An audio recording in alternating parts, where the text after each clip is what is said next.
अधिकतर लोग यही जानते हैं कि रावण सिर्फ श्री राम से ही हारा था, लेकिन ये सच नहीं जानते हैं। रावण श्री राम के अलावा शिवजी, राजा बलि, बाली और सहस्त्रबाहु से भी पराजित हो चुका था। यहाँ जानिए इन चारों से रावण कब और कैसे हारा था। बाली से रावण की हार।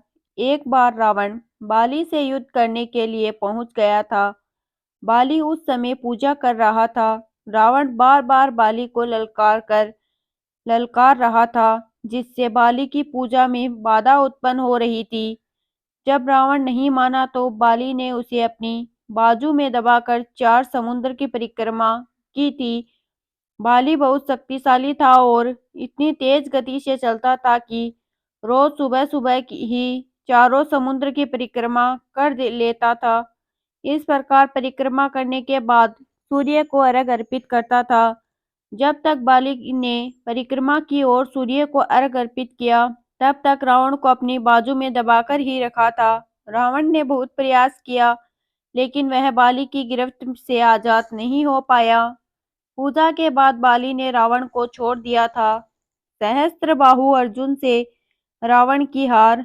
सहस्त्रबाहु अर्जुन के 1000 हाथ थे और इसी वजह से उसका नाम सहस्त्रबाहु पड़ा था। जब रावण सहस्त्रबाहु से युद्ध करने पहुंचा तो सहस्त्रबाहु ने अपने 1000 हाथों से नर्मदा नदी के बहाव को रोक दिया था।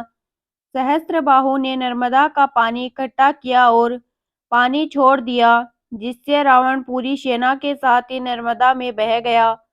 इस पराजय के बाद एक बार फिर रावण सहस्त्रबाहु से युद्ध करने पहुंच गया था।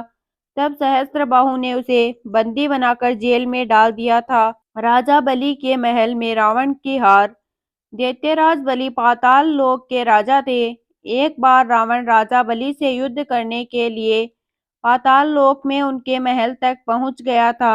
वहां पहुंचकर रावण ने बलि को युद्ध के लिए ललकारा। उस समय बलि के महल में खेल रहे बच्चों ने ही रावण को पकड़कर घोड़े के साथ अस्तबल में बांध दिया था। इस प्रकार राजा बलि के महल में रावण की हार हुई। शिवजी से रावण की हार। रावण बहुत शक्तिशाली था और उसे अपनी शक्ति पर बहुत ही घमंड था। रावण इस घमंड के नशे में शिवजी को हराने के लिए कैलाश पर्वत पर पहुंच गया था।